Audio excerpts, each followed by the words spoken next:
रकीबों ने रपट लिखवाई है जा जा के थाने में। रकीबों ने रपट लिखवाई है जा जा के थाने में कि अकबर नाम लेता है खुदा का इस जमाने में। सलाम, नमस्ते, सत श्री अकाल। मैं हूं आपके साथ हर्षिता मिश्रा और आप देख रहे हैं टाइम्स मेल। इस वक्त stand up comedian Kunal Kamra एक ऐसा जूस बेचने वाले शख्स बन चुके हैं जो बहुत ही करीने से संतरा उठाते हैं, बड़े प्यार से नारंगी संतरे पर हाथ फेरते हैं और बड़े कातिलाना अंदाज में नारंगी संतरों को छीलते हैं। इतने प्यार से संतरों को कौन छीलता है? कुछ लोग संतरों की कुटाई को बेरहम करार दे रहे हैं, कुछ लोग कुणाल कामरा को कातिल बता रहे हैं, पर संतरों को छीलना कोई अपराध नहीं है। संतरों से जूस निकालने के लिए उनको छीलना पड़ता है और खाने के लिए भी संतरों को छीलना पड़ता है। पर कुणाल कामरा की ऐसी छुलाई को देखकर यही लगता है कि सारे के सारे संतरे अब कुणाल कामरा के दुश्मन बन चुके हैं। पर कुणाल कामरा ने तमिलनाडु से ऐसा ट्रंप कार्ड खेला कि महाराष्ट्र की हुकूमत भी संतरों का जूस निकालने से कुणाल कामरा को नहीं रोक पा रही है। संतरों को निचोड़ निचोड़ कर जूस निकालना बहुत ही दर्दनाक तरीका है। भला इतना जूस कौन निकालता है? कुणाल कामरा को अब संतरों को छीलना बंद कर देना चाहिए। महाराष्ट्र के डिप्टी सीएम एकनाथ शिंदे के खिलाफ बयानबाजी का इल्जाम कुणाल कामरा पर लगा है, पर कॉमेडी करना कब से अपराध बन गया? मुंबई पुलिस ने आप देखा न ताब और जल्दी से मुकदमा दर्ज कर लिया। एक तरफ शिंदे सेना वाले कुणाल कामरा को जान से मारने की धमकी दे रहे हैं, तो वहीं दूसरी तरफ मुंबई पुलिस समन पर समन भेज रही है। कुणाल कामरा को मुंबई बुला रही है। शिंदे साहब ने सोचा होगा कि कुणाल कामरा की कर्म भूमि मुंबई है, कुणाल कामरा जाएगा तो कहां जाएगा? वापस मुंबई लौट कर आएगा। पर यहां तो सब कुछ उल्टा हो गया। कुणाल कामरा ने ऐसा छक्का मारा है कि गेंद बाउंड्री के पार चले गए। कुणाल कामरा ने सीधे सीधे खुद को महाराष्ट्र के बजाय तमिलनाडु निवासी बता दिया है। मुंबई की पुलिस अब तमिलनाडु में जाकर कुणाल कामरा को गिरफ्तार नहीं कर सकती, क्योंकि कुणाल कामरा को मद्रास हाईकोर्ट ने राहत दे दी है। संतरे चिल्ला रहे हैं कि कुणाल कामरा तू बस एक बार लौट कर आ, हम तेरा बहुत बुरा हाल करेंगे। पर कुणाल कामरा तमिलनाडु में बैठकर संतरे छील रहे हैं और कह रहे हैं कि हम आने वाले नहीं हैं, तुम आ सको तो तमिलनाडु आओ। पर यकीन मानिए, कोई भी संतरा अगर तमिलनाडु में जाने की कोशिश करेगा तो मामला नॉर्थ इंडिया बनाम साउथ इंडिया का हो जाएगा, जिससे संतरों की डिमांड बढ़ जाएगी, क्योंकि संतरों का जूस निकाल कर बुखार ठीक किया जाता है। आखिर कैसे नारंगी संतरों का छिलका उतार रहा कुणाल कामरा? आखिर कैसे तमिलनाडु से शिंदे सेना को चिढ़ा रहा कुणाल कामरा? आखिर कैसे एकनाथ शिंदे की तमाम कोशिशों पर जूते की नोक पर उछाला? आखिर कैसे अपने ही चाल में फंस गए शिंदे सेना? आखिर कैसे संतरों को कायदे से छील रहा है कुणाल कामरा? बताएंगे आपको और भी बहुत कुछ। लेकिन आप अगर हमारे चैनल पर नए हैं और पहली बार हमारी वीडियो को देख रहे हैं तो आप हमारे चैनल टाइम्स मेल को सब्सक्राइब कर लें, वीडियो को लाइक कर दें और बेल आइकन का नोटिफिकेशन बटन भी प्रेस कर दें, ताकि बिना देरी हमारी हर खबर आपको मिलती रहे। लौटते हैं आप खबर की तरफ। Stand up comedian Kunal Kamra के खिलाफ मुंबई के खार पुलिस स्टेशन में 3 नए केस दर्ज किए गए। ये केस महाराष्ट्र के डिप्टी सीएम एकनाथ शिंदे को लेकर दिए गए विवादित बयान से जुड़े हैं। पहली शिकायत जलगांव के मेयर ने दर्ज करवाई है, जबकि बाकी एक एक केस नासिक के एक होटल व्यवसायी और बिजनेसमैन ने किए हैं। मुंबई पुलिस कुणाल कामरा को 2 समन जारी कर चुकी है। उन्हें 31 मार्च को पेश होने के लिए कहा गया है। महाराष्ट्र विधान परिषद के सभापति ने 27 मार्च को उनके खिलाफ विशेषाधिकार हनन नोटिस स्वीकार कर लिया है। आगे की कार्यवाही के लिए मामला विशेषाधिकार हनन समिति को भेज दिया गया है। लेकिन जुमे के रोज कुणाल कामरा ने एक मास्टर स्ट्रोक खेल दिया है। अदालत ने कुणाल कामरा को शर्तों के साथ 7 अप्रैल तक अंतरिम अग्रिम जमानत दी है। कुणाल कामरा ने तमिलनाडु में अपने निवास का हवाला देते हुए अंतर्राज्यीय जमानत मांगी थी।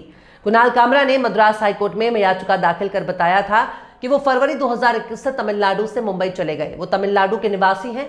इसके साथ ही उन्होंने अपनी सुरक्षा के बारे में चिंता व्यक्त की और कहा कि मुंबई में किए हालिया प्रदर्शन के बाद उन्हें धमकियां मिल रही हैं और मामले को लेकर उन्हें चिंता है कि मुंबई पुलिस गिरफ्तार कर सकती है। अदालत ने कामरा को इस शर्त पर राहत दी है कि उन्हें तमिलनाडु के विल्लुपुरम जिले के वनूर में न्यायिक मजिस्ट्रेट की संतुष्टि के लिए एक बॉन्ड भरना होगा। न्यायमूर्ति सुंदर मोहन ने दूसरे प्रतिवादी यानी मुंबई की खार पुलिस को भी नोटिस जारी किया और इस मामले की अगली सुनवाई 7 अप्रैल के लिए निर्धारित की। कामरा ने दलील दी थी कि वो 2021 में मुंबई से तमिलनाडु चले आए थे और तब से वो सामान्य रूप से इसी राज्य के निवासी हैं और उन्हें मुंबई पुलिस के जरिए गिरफ्तार किए जाने का डर है। न्यायाधीश ने इस बात पर गौर किया कि विल्लुपुरम जिले में रहने वाले याचिकाकर्ता को उसके खिलाफ खार पुलिस के दर्ज किए गए मामले में गिरफ्तारी की आशंका है। कुणाल कामरा के वकील ने दलील दी है कि उनके मुवक्किल पर इल्जाम है कि उन्होंने नया भारत नाम का एक स्टैंड अप कॉमेडी में महाराष्ट्र के डिप्टी सीएम के बारे में कुछ कमेंट किए थे। कामरा के वकील ने कहा कि जो आरोप लगा है उसमें हिरासत में लेकर पूछताछ करने की जरूरत नहीं है। वो महाराष्ट्र में अग्रिम जमानत मांगने में असमर्थ है। कामरा के वकील ने दलील दी है कि शिवसेना के कार्यकर्ताओं और मंत्रियों से उन्हें धमकी मिली है। उन्होंने महाराष्ट्र की अदालत में जाने के लिए अग्रिम जमानत मांगी। ये विवाद खार के हैबिटेट कॉमेडी क्लब में कामरा के हालिया शो से उपजा है, जहां उन्होंने एकनाथ शिंदे को निशाना बनाते हुए एक पैरोडी गीत प्रस्तुत किया था। कामरा के शो के बाद शिंदे गुट के शिवसेना समर्थकों ने उस क्लब और होटल में तोड़फोड़ की थी, जहां शो का आयोजन किया गया था। शिवसेना विधायक मुरजी पटेल की शिकायत पर खार पुलिस ने कामरा के खिलाफ मामला दर्ज किया है। मुंबई पुलिस कामरा को 2 बार इस मामले में तलब कर चुकी है। कुणाल कामरा ने इस पूरे विवाद पर अपनी चुप्पी तोड़ते हुए कहा था कि वो किसी भी कीमत पर माफी नहीं मांगने वाले। उन्होंने सोशल मीडिया पर एक बयान जारी कर कहा कि मैंने जो कहा वही डिप्टी सीएम अजीत पवार ने एकनाथ शिंदे के बारे में कहा था। मुझे इस भीड़ से डर नहीं लगता और मैं इसे शांत होने का इंतजार नहीं करूंगा। उन्होंने ये भी कहा कि नेताओं और राजनीतिक व्यवस्था पर हंसी मजाक करना गैर कानूनी नहीं है। इसके साथ ही उन्होंने एक नया वीडियो जारी किया जिसमें उन्होंने शिव सैनिकों की तोड़फोड़ की घटना का मजाक उड़ाया। इस मामले में महाराष्ट्र में राजनीतिक तूफान खड़ा कर दिया है। एकनाथ शिंदे ने कहा कि हमें व्यंग समझ में आता है, लेकिन इसकी एक सीमा होनी चाहिए। यह किसी के खिलाफ बोलने के लिए सुपारी लेने जैसा है। मुख्यमंत्री देवेंद्र फडणवीस ने भी कामरा से माफी की मांग के लिए कह चुके हैं। वहीं उद्धव गुट की शिवसेना के नेता उद्धव ठाकरे ने कामरा का समर्थन किया और कहा कि कुणाल कामरा ने सच कहा है। वहीं उद्धव गुट के नेता संजय राउत का कहना है कि जिस तरह से कंगना रनौत को सरकार ने सुरक्षा दी है, ठीक उसी तरह से कुणाल कामरा को भी सुरक्षा मिलनी चाहिए। संजय राउत ने शनिचर के रोज कुणाल कामरा के लिए स्पेशल सुरक्षा की मांग की और कहा कि जैसे भारतीय जनता पार्टी की सांसद कंगना रनौत को शिवसेना से टकराव के बाद सुरक्षा दी गई, वैसे ही महाराष्ट्र सरकार को कुणाल कामरा को भी सुरक्षा देनी चाहिए।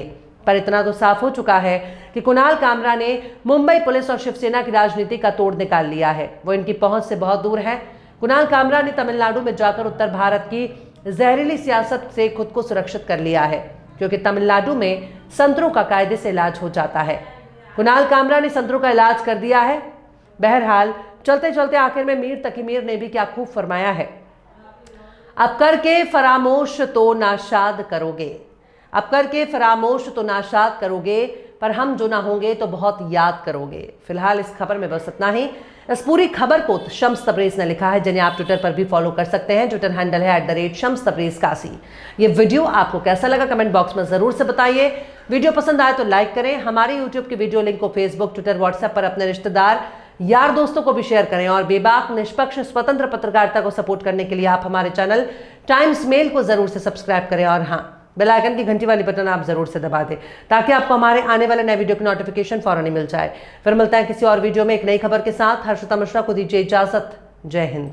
अगर अभी तक आपने हमारे चैनल टाइम्स मेल को सब्सक्राइब नहीं किया है तो जल्दी से सब्सक्राइब कर दें और बेल आइकन भी प्रेस कर दें।